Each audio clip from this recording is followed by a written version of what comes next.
Across the wide and sun-scorched lands of the Sahel, three nations carry scars that run deep. The winds of the desert have witnessed their struggles. The rivers have carried away the cries of their people. And for generations, the world has looked upon Burkina Faso, Mali, and Niger as places of weakness and despair. Yet out of hardship, a new voice has begun to rise. It speaks of unity. It speaks of courage. It speaks of a future no longer chained to borders drawn by others. This voice dares to imagine a federation, a bond so strong that three nations could stand as one. Think of it. Countries once marked only by conflict and poverty, now reaching for something greater, something that could transform their destiny. The idea of a Sahelian federation is no longer just a whisper. It is a declaration waiting to be heard, a seed breaking through the soil, reaching toward the light. This story is not merely about politics. It is about memory, about dignity, and about the unshakable hope of a people who refuse to remain broken. Before we continue, I invite you to subscribe, to stay connected, and to journey with us through this powerful story. In the heart of West Africa, in the stretch of land we call the Sahel, history has been moving at a pace few could have imagined. These are not ordinary times. These are days when governments fall, when soldiers take the reins, when nations begin to ask whether they will be shaped by others or by their own hands. Mali was the first to rise. In the year 2021, its people saw the collapse of trust in civilian rule. A military, led by men who claimed to protect the dignity of the nation, took power. Not long after, in 2022, Burkina Faso followed the same path. Soldiers marched, governments fell, and a young captain named Ibrahim Traore stood before his people as a symbol of resistance, a symbol of a future, yet uncertain. Then in 2023, Niger was shaken. President Bazoum was removed, and the army stepped in, declaring that they too would no longer bow to outside influence. Three nations, three coups, three armies declaring that they would not be dictated to by the same powers that once drew borders across their land. For some, this was chaos. For others, it was the beginning of something new. Out of these storms, a seed of unity was planted. Burkina Faso, Mali, and Niger came together and formed what they called the Alliance of Sahel States. At first, it was seen as a pact of defense, a promise that if one was attacked, the others would stand beside it. But as days turned to months, the vision grew larger. Leaders began to speak not just of defending one another, but of building something greater. They spoke of a federation, a Sahelian union, where economies could merge, where armies could join forces, where the dignity of their people could stand tall against the weight of the world. Imagine the courage it takes to speak such words. These are nations marked as some of the poorest on earth. Their roads are rough, their schools are few, their hospitals are strained, and their people often go without. Yet in the middle of so much hardship, they dared to dream of a federation. It was not only about wealth, for wealth was scarce. It was about standing together, about saying to their people, "You are not alone. We will not let the world ignore us." For the people in Ouagadougou, in Bamako, in Niamey, the idea was both strange and stirring. Some cheered, waving flags, believing that unity could mean a better tomorrow. Others questioned, asking if it was possible to join three nations when each struggled to hold itself together. But whether one doubted or believed, the conversation had begun, and it was spreading like fire through dry grass. And so the stage was set. Three nations, bound by history, bound by suffering, and now bound by a vision. The alliance of Sahel states was no longer just an agreement. It was becoming a symbol that said Africa could choose its own path, even when the world shook its head in disbelief. But friends, whenever a bold dream rises, the world takes notice. And when these three nations lifted their voices together, the echo did not stay within the Sahel. It reached beyond deserts and rivers. It reached foreign capitals. It stirred allies, and it unsettled adversaries. And so we must ask, what happened when the world heard that Burkina Faso, Mali, and Niger were daring to dream of a federation? When the news spread that three nations were not only linking arms in defense, but daring to speak of becoming one, the air grew heavy across West Africa. The streets of Bamako, Niamey, and Ouagadougou carried a new rhythm, a new fire. But in distant capitals the sound was heard as thunder, a warning of change they did not welcome. ECOWAS, the regional body once meant to hold the nations of West Africa together, reacted first. They declared the move a danger to stability, a threat to unity, and they spoke of sanctions. They warned that alliances built outside their circle could not be tolerated. But their words did not soften hearts in the Sahel. For the people who had lived through poverty and war, the threat of sanctions sounded like an old song. They had heard it before. They were tired of it. France, the old colonial master, felt its grip loosening. It had already withdrawn troops from Mali, already lost trust in the eyes of the people. Now, watching a new federation rise in the very heart of the Sahel, France trembled. They feared not only the loss of influence, but the end of a story they had written for decades. The French press spoke of rebellion, of danger, of a world out of control.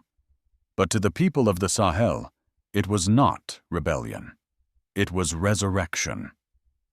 The United States, with eyes fixed on the fight against terror, did not hide its concern. Washington spoke of instability, of the risk of opening doors to new powers. They warned of Russia. They warned of others who might step into the vacuum. Yet their words carried a faint echo, for many in Africa asked a deeper question. Where was America when we were left in the shadows?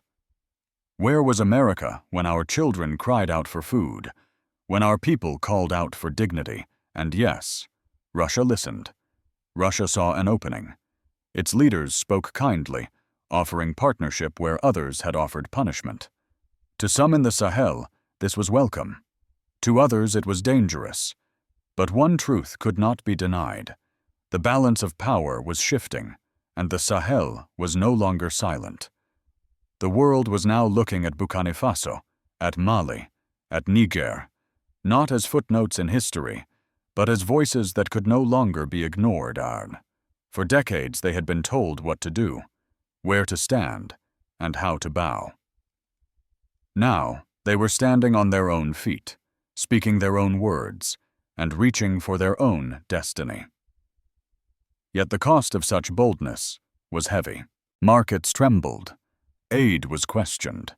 International partners whispered of isolation. Could three nations already struggling under the weight of poverty bear the burden of defiance? Could armies stretched thin by years of war truly defend a federation not yet born? These were the questions hanging in the air. Still, in the villages and the cities, among farmers and teachers, among the young and the old, there was a strange sense of pride. For the first time in a long time, they felt the world looking at them, not with pity, but with fear. And for some, that fear was a kind of victory.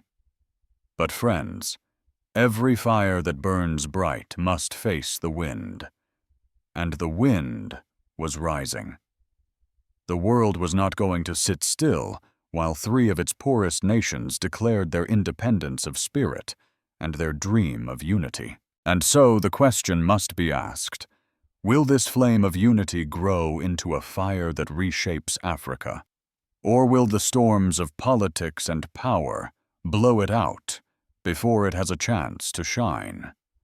When 3 nations rise together, the earth beneath them trembles. And when Burkina Faso, Mali, and Niger began to speak of a federation, the tremors were felt not only in the halls of power, but in the daily lives of their people. In the villages, mothers wondered what it would mean for their children. Would there be new schools, stronger protection, more hope? Or would it bring heavier burdens, more soldiers on the streets, and more uncertainty about tomorrow? In the cities, traders at the market asked if prices would climb, if goods would become scarce, if sanctions would dry up the flow of what little they had. For the ordinary man and woman, the word federation was not an idea in the clouds. It was a question that touched the dinner table, the water well, and the small patch of land they called home. Economically, the dream was both heavy and light. On one side, unity could mean a larger market, a stronger voice in negotiations, and new possibilities for trade and investment.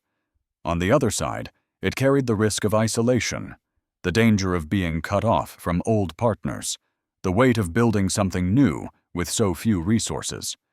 Every coin earned, every seed planted, every loaf of bread baked seemed to carry that tension. Hope and fear living side by side. Culturally, the people faced another question. Each nation carried its own languages, its own traditions, its own way of remembering the past. Could these be woven together into a single fabric without tearing at the seams? Or would old divisions return to haunt the new union?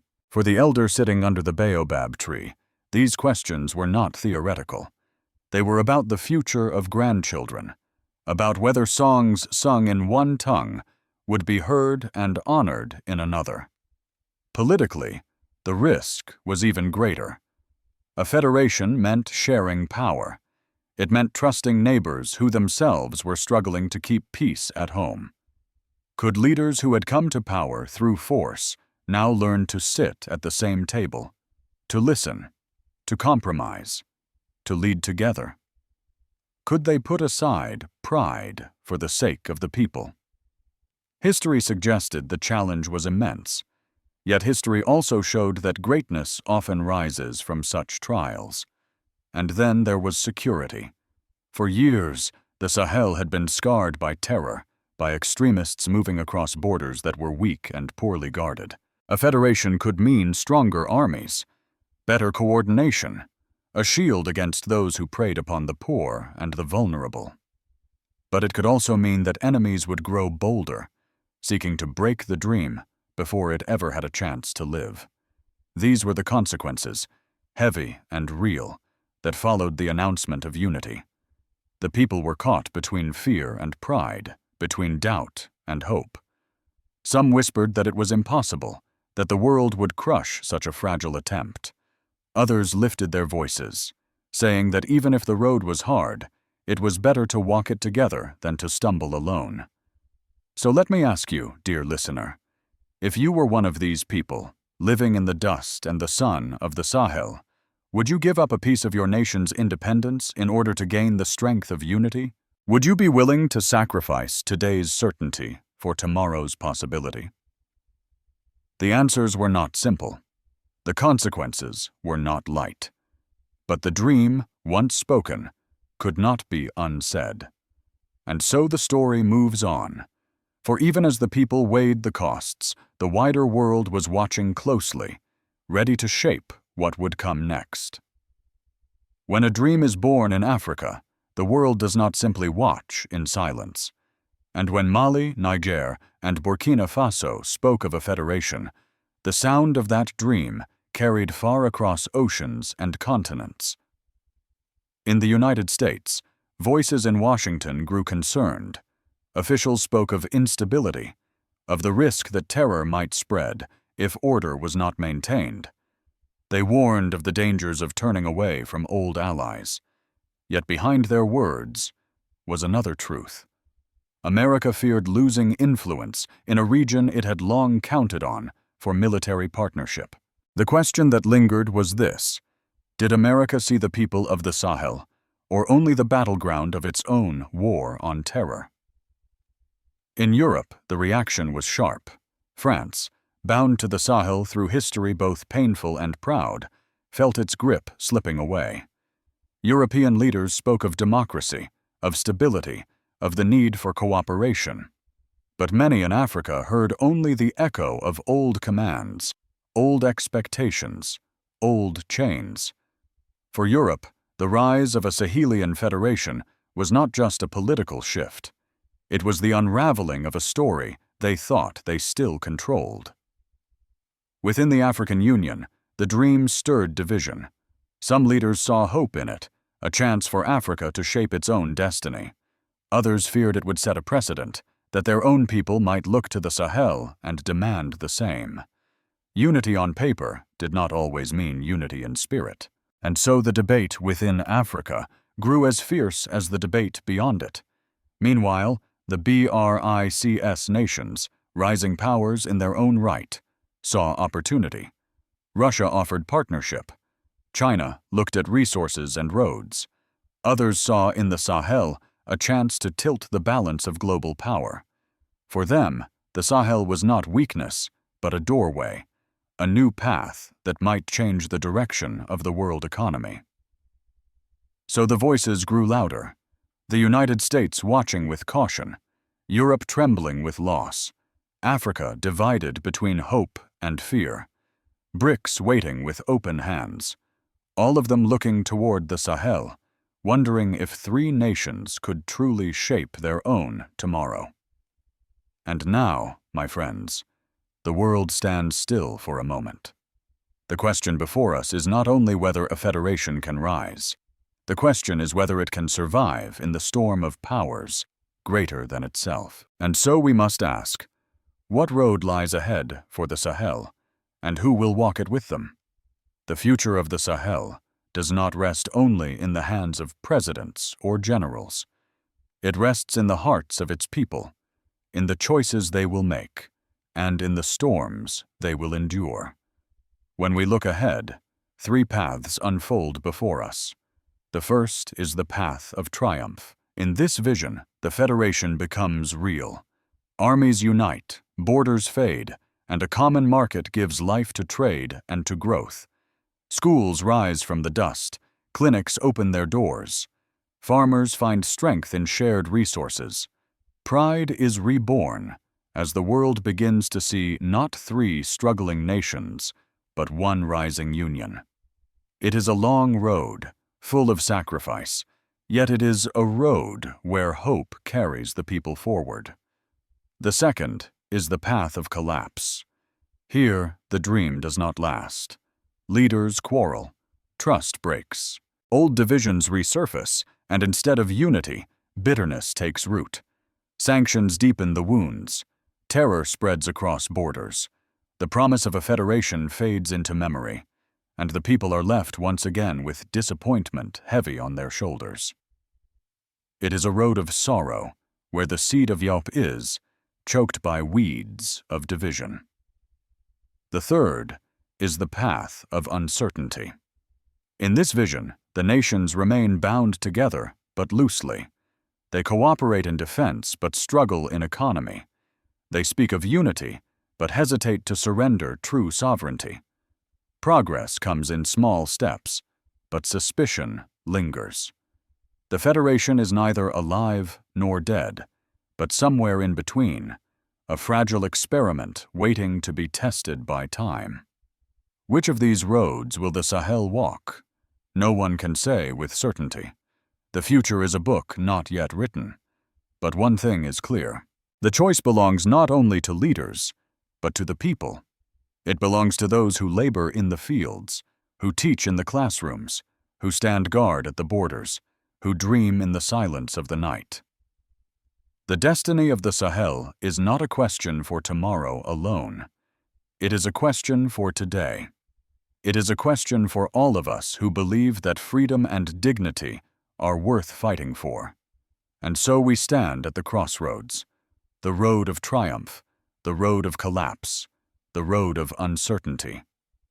Which one will be taken, only time and the courage of a people will tell. For too long, the Sahel has been spoken of with pity. For too long, its people have been told that they are too poor, too broken, too weak to rise. That anger is real, and it burns in the hearts of those who remember how foreign hands drew lines across their land, how outside powers drained their resources, and how promises of aid so often came with chains. And yes, there is sorrow. A sorrow for the lives lost in endless wars. A sorrow for the children who went hungry, for the farmers who watched their fields turn to dust, for the families who buried their loved ones too soon. A sorrow for decades when hope seemed like a stranger and unity seemed like a dream too far away. But my friends, the story does not end in anger or in sorrow. Out of the ashes of struggle comes a seed of hope. The vision of a Sahelian federation is not just the vision of politicians. It is the cry of a people who have suffered long enough, the cry of a people who now say with one voice, "We shall rise." Captain Ibrahim Traore speaks to his people with fire, and whether one agrees with his path or not, the truth is this: he has given a new generation the courage to believe that tomorrow does not have to look like yesterday. And when the name Burkina Faso is spoken, it is no longer only tied to hardship. It is tied to resistance, to unity, to the dream of something greater. In this dream, the voices of Mali, Niger, and Burkina Faso join together, declaring that Africa will not always be divided. So I ask you now, do you believe the Sahel can write a new story? Do you believe that nations once broken can rise again? Or do you believe the world will crush this flame before it ever has the chance to burn bright? If you believe that dignity matters, if you believe that unity is possible, I invite you now to subscribe, to share this message, and to leave your thoughts below. Your voice is part of this story, and together we can keep the flame alive.